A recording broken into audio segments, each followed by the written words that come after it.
จังอะไรโคจังอะไรโคจังอะไรฮิริปามือจังอะไรโคจังอะไรยามเมอาปามือจังนาอะไรโคจังนาอะไรโคจังนาอะไรโคจังนาอะไรโคจังนาอะไรโคจังนาอะไร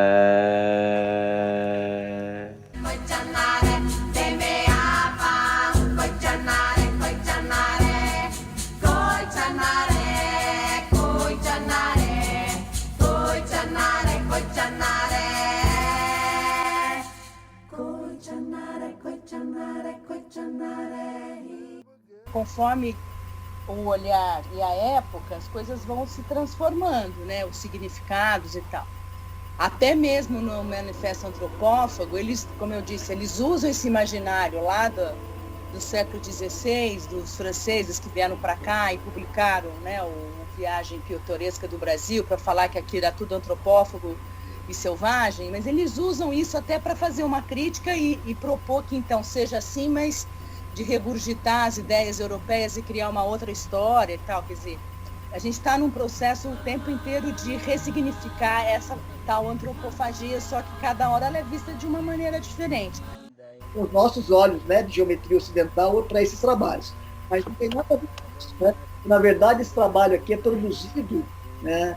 O cacique canta, na verdade o cacique vai cantando, né, a cosmogonia da criação, só que entre eles tem que haver um intérprete, porque aquilo que o cacique canta, o canto do cacique, por eles. Então, o que acontece? Tem que ter o Argan, parece ter um nome assim, que é um intérprete do canto, que vai cantando, o Argan vai traduzindo aquilo em palavras, né? E as mulheres vão tecendo. Tudo é a mesma cena, elas vão tecendo. Então, quer dizer, isso daqui não é uma coisa arbitrária.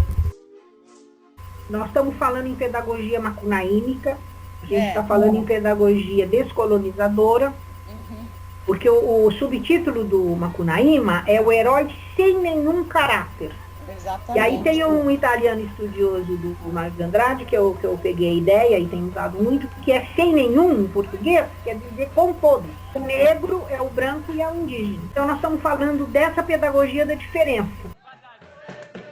E assim é com o cálculo escrito e com qualquer outra coisa, com a costura, né, com uma prática de costura e assim por diante. Então, nesse sentido, a gente substitui tudo isso pela ideia de prática, uma prática no sentido de que não separa, porque essa prática, ao mesmo tempo que ela mobiliza o saber, ela mobiliza as memórias, ela mobiliza os valores, ela mobiliza as resistências culturais, ela vai mobilizando tudo. Então, não há mais o valor separado do próprio modo de fazer.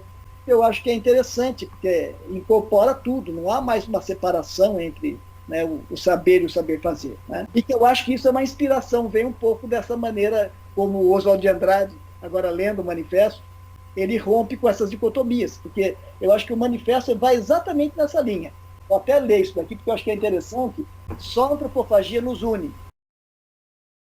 Pois com o título A Crise da Filosofia Messiânica. E é uma exploração muito interessante que faz o Oswald, muito original, porque ele basicamente faz uma releitura da filosofia ocidental, trabalhando com a hipótese de que o pensamento ocidental é aquilo que a gente poderia chamar de uma filosofia messiânica, na medida em que é uma filosofia escatológica que aponta para um fim da história, uma superação de determinadas circunstâncias, para propor o que ele chama então de uma filosofia antropofágica na contramão dessa filosofia messiânica. E o que ele tenta argumentar é que essa filosofia messiânica estaria em crise, ela viria mostrando a sua debilidade desde o século XIX e começava a surgir, então, a partir do século XIX, algumas perspectivas que iam na contramão dessa filosofia messiânica